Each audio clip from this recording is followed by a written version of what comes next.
신명기는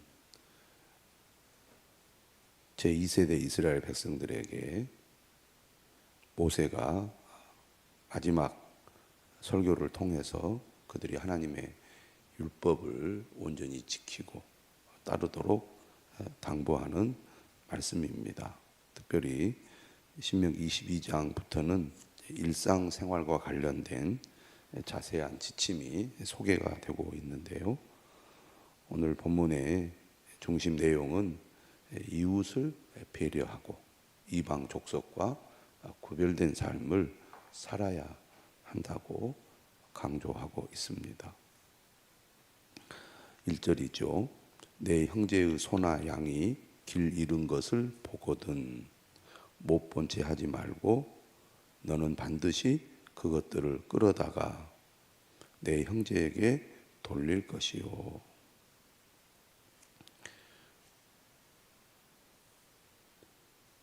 오늘 1절에서 4절의 말씀은 이웃의 재산에 관한 규정을 다루고 있는데 이웃을 가리켜서 형제라고 표현을 하고 있습니다.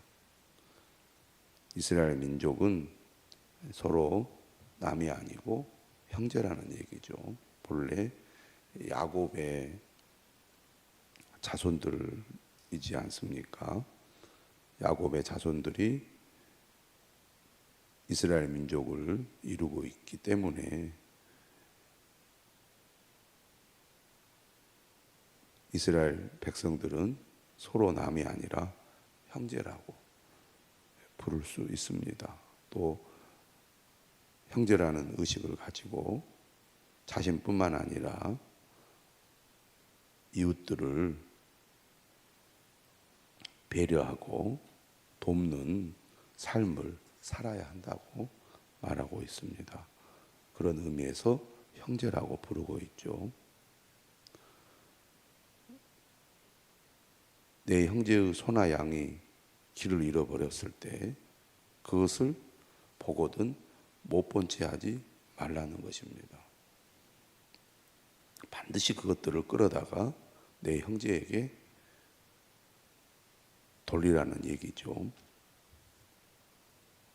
2절은 또 이렇게 말합니다. 내 형제가 내게서 멀거나 또는 네가 그를 알지 못하거든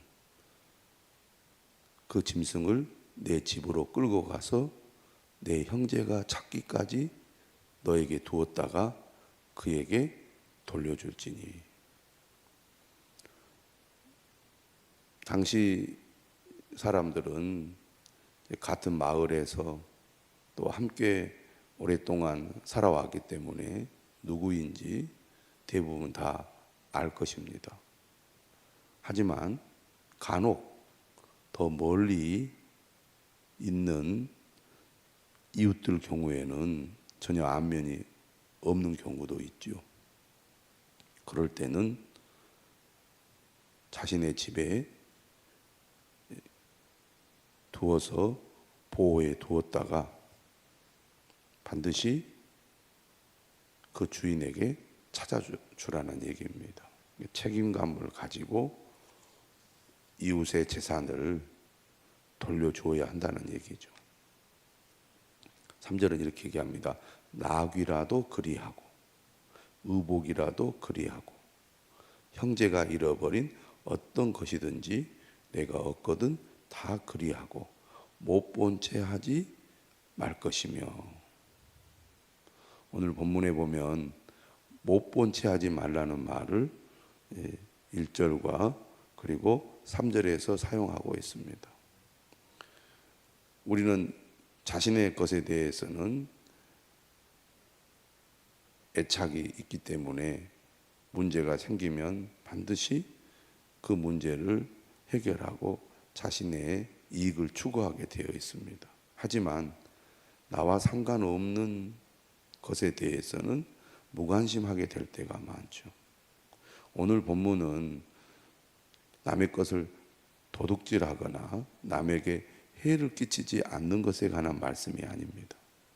무관심으로 인하여 이웃이나 형제에게 피해가 가거나 손해가 끼치는 일이 없도록 하라는 말이죠. 적극적인 관심과 또 이웃을 돕는 행동을 통하여 이웃 사랑을 실천하라는 말씀입니다. 4절에도 말하죠. 내 형제의 낙이나 소가 길에 넘어진 것을 보거든 못 본 채 하지 말고 너는 반드시 형제를 도와 그것들을 일으킬지니라. 이것이 하나님의 뜻입니다. 이것이 이웃을 사랑하라는 하나님의 말씀을 실천하는 삶의 방식이라고 하겠죠. 사람은 이기적이다 보니까 항상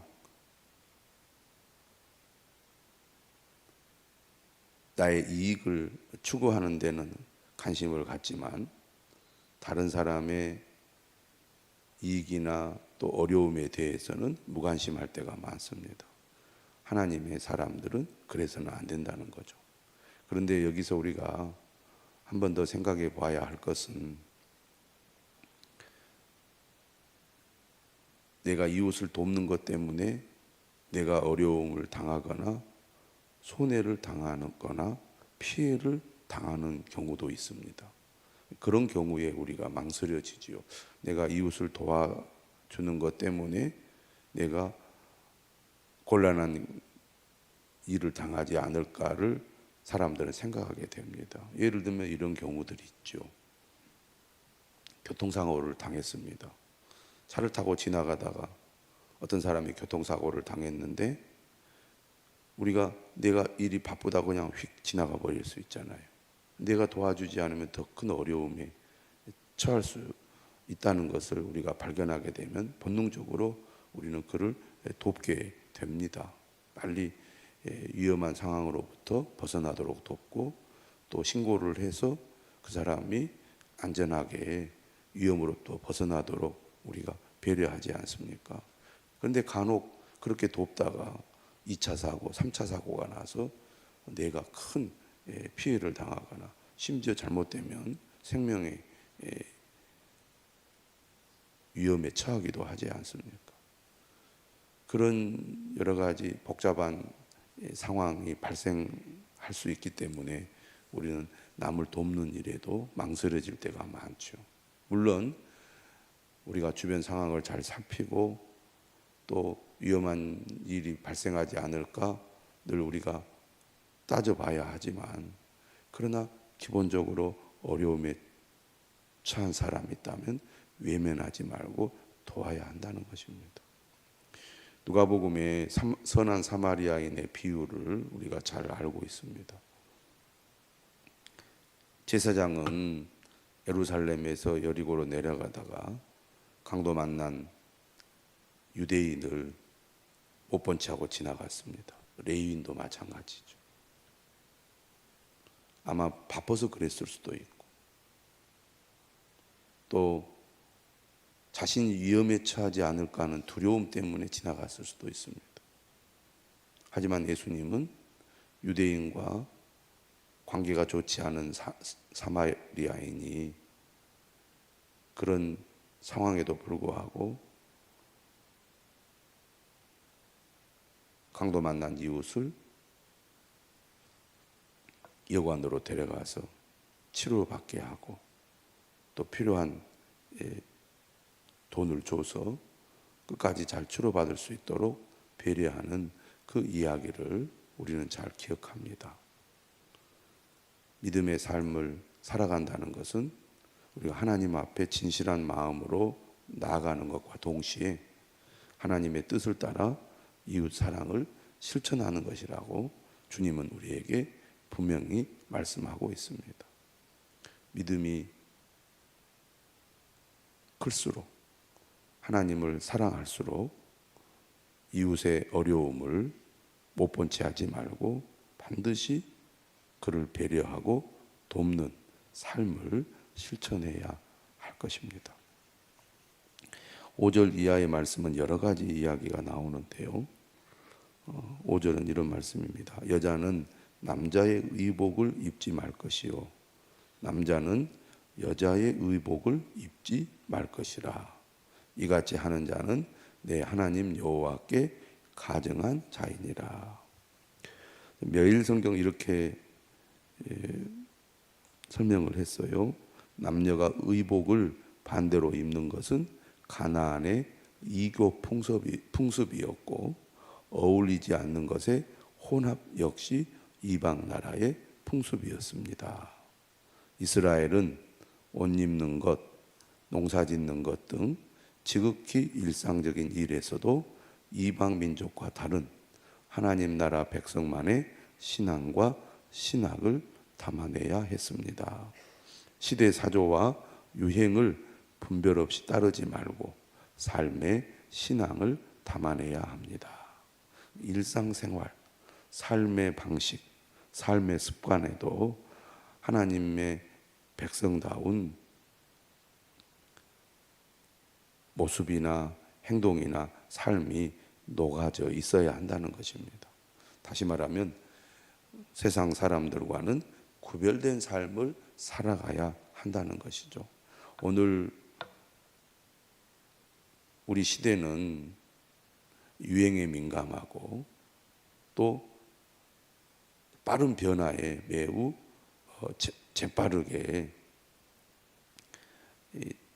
동조하는 그런 삶을 살아갑니다.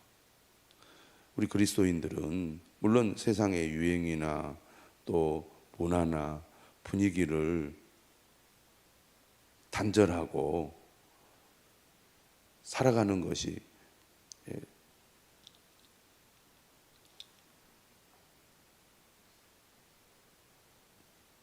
그리스도인의 삶이라고 말할 수는 없지만, 그럼에도 불구하고 세상의 유행이나 문화를 쫓아가기보다는 하나님의 말씀에 기초하여 살아가는 것이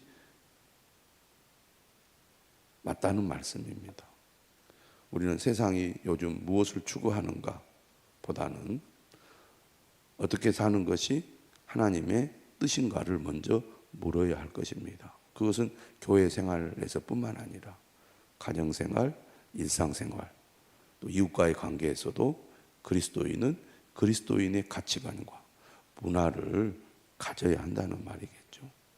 특별히 세속의 문화를 본받지 않으므로 그리스도인의 정체성, 가치관, 또 삶의 방식을 우리가 추구하는 것은 중요하다고 하겠습니다. 6절은 이렇게 얘기하죠.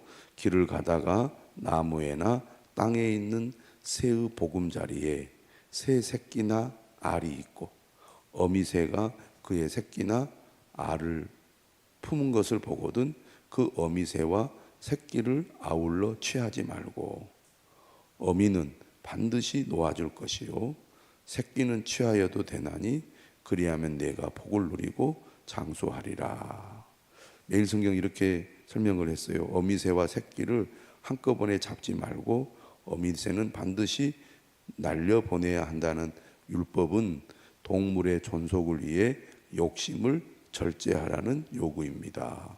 동물을 남획하면 멸종을 앞당기게 될 것이고, 동물의 멸종은 결국 식량 감소와 생태계의 혼란을 초래할 것입니다.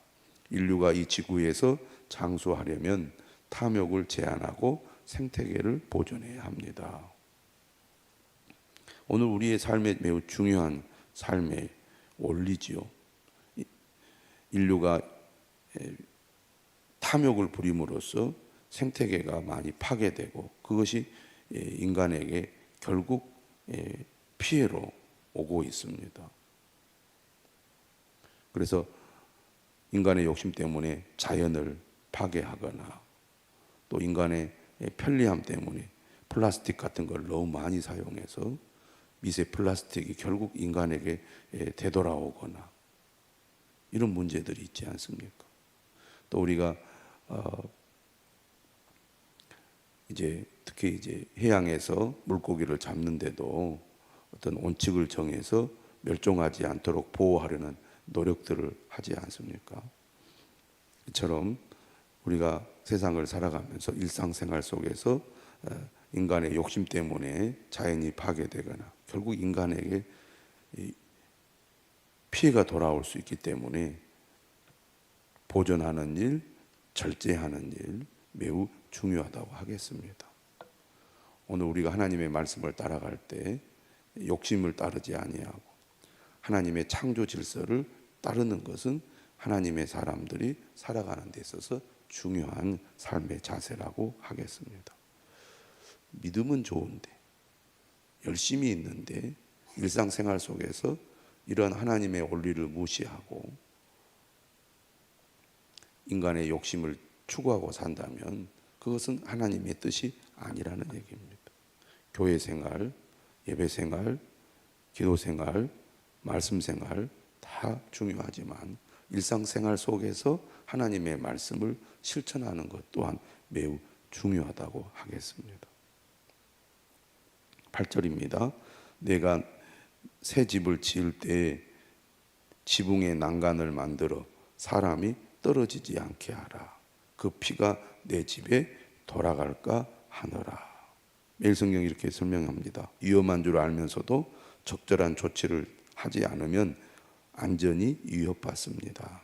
안전조치 미흡으로 사람이 죽거나 다치면 그 책임을 주인이나 관리자가 져야 합니다. 요즘에도 부실공사나 산업 현장의 안전조치 미흡 때문에 사람이 다치고 죽는 일이 일어납니다. 어쩔 수 없는 사고로만 여기지 말고 책임자에게 엄중한 책임을 물어 다시는 그런 일이 재발하지 않도록 실효성 있는 대책을 세워야 합니다. 그것이 율법의 정신입니다. 만약 우리가 이런 책임 있는 위치에 있다면 일하는 사람들이 또 동료 직원이 위험에 처하거나 생명을 잃지 않도록 안전 사고에 늘 대비하고 살펴야 한다는 것이죠. 9절입니다.